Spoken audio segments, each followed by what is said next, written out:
Shalom, selamat Natal kepada semua saudara-saudariku yang saya kasihi di dalam Kristus. Bagaimana kabarnya hari ini? Semuanya berbahagia ya, karena hari ini merupakan hari Natal. Karena itu, saya akan mengirimkan renungan papiku supaya mengawali sebelum kita rame-rame berangkat ke gereja. Kita satu dalam doa. Terpujilah namamu ya Tuhan. Hari ini hari yang berbahagia kepada umat manusia di seluruh dunia, khususnya bagi kami. Boleh kembali merayakan Natal di tahun 2025. Itu sebabnya sebelum kami berangkat ke gereja, kami mendengar lebih dulu renungan papiku untuk mengawali kami merayakan Natal dalam nama Tuhan Yesus. Haleluya. Amin. Lukas 2 ayat 11 berbunyi demikian. Hari ini telah lahir bagimu juru selamat, yaitu Mesias Tuhan di kota Daud. Tema renungan pagi ini yaitu Yesus, juru selamat, Mesias, dan Tuhan. Nah saudara, kalau kita membaca Alkitab, maka semua hal dirinci dengan sangat seksama. Ada rincian peristiwa-peristiwa yang harus kita cermati dengan sungguh-sungguh. Lihatlah, di dalam pembacaan ayat tadi dikatakan, hari ini telah lahir bagimu juru selamat, yaitu Mesias Tuhan di kota Daud. Nah saudaraku, Tuhan Yesus di sini disebut ada 3 kali. Apa 3 kali? Yaitu namanya yang ajaib disebutkan juru selamat, lalu Mesias, kemudian Tuhan. Ya, juru selamat, Mesias, dan Tuhan. Ada 3 jabatan utama yang ada di dalam diri Yesus.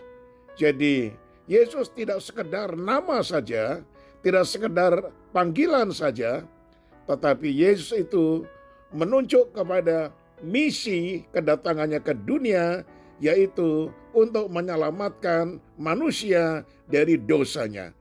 Karena itu Yesus disebut sebagai juru selamat, Mesias, dan Tuhan. Nah saudaraku yang dikasihi oleh Tuhan, jadi ada 3 identitas tentang Yesus yang disampaikan kepada para gembala.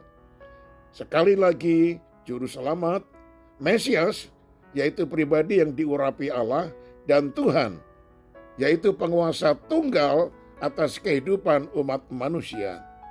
Menarik sekali bahwa malaikat tidak menyebutkan nama Yesus kepada para gembala, tetapi justru menyebutkan 3 identitas tadi. Tampaknya pesan yang terdengar berbeda ini sengaja disampaikan demi menegaskan pribadi Yesus yang ditentukan Allah untuk menyelamatkan manusia dari dosa-dosa mereka, yang diurapi Allah untuk melakukan pekerjaan-pekerjaan ajaib, dan kelak ia akan menjadi Tuhan atas segala yang hidup.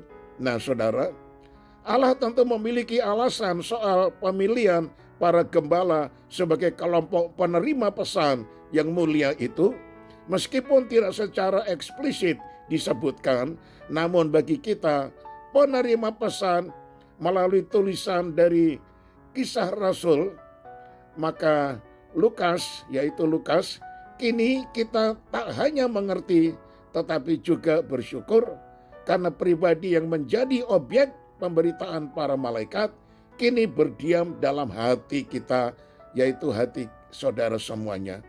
Sejak kita menerima Yesus sebagai Tuhan dan Juru Selamat pribadi kita, maka Dia bertindak sebagai Juru Selamat, sebagai Mesias, dan sebagai Tuhan kita semuanya. Haleluya. Saya tutup dengan kalimat ini, pengenalan akan pribadi Yesus perlu terus dikobarkan setiap hari. Amin. Mari kita satu dalam doa. Terima kasih banyak Bapa untuk firman-Mu yang memberitakan kepada kami tentang identitas siapa Yesus, yaitu Juru Selamat, Mesias, dan Tuhan. Kami bangga memiliki Engkau ya Tuhan Yesus. Kami sudah ada di dalam Engkau, Engkau ada di dalam kami. Sehingga tugasmu menyelamatkan manusia, kamilah orangnya yang sudah Engkau selamatkan. Itu sebabnya kami mendapatkan pengampunan dosa dan mendapatkan hidup yang kekal di dalam sorga. Terima kasih banyak Bapak. Hari ini kami seluruh jemaat beserta setiap keluarga akan berbondong-bondong pergi ke gereja untuk merayakan hari Natal. Biarlah dengan penuh sukacita dan penuh kebahagiaan kami datang ke gereja untuk menyembah kepada Tuhan dan berterima kasih kepada Tuhan Yesus yang sudah menyelamatkan kami. Terima kasih banyak Bapa. Segala pujian hormat bagi kemuliaan nama-Mu dalam nama Tuhan Yesus. Kami sudah berdoa. Haleluya. Amin. Nah, shalom saudaraku. Selamat pagi dan sekali lagi selamat merayakan Natal. Tuhan Yesus memberkati.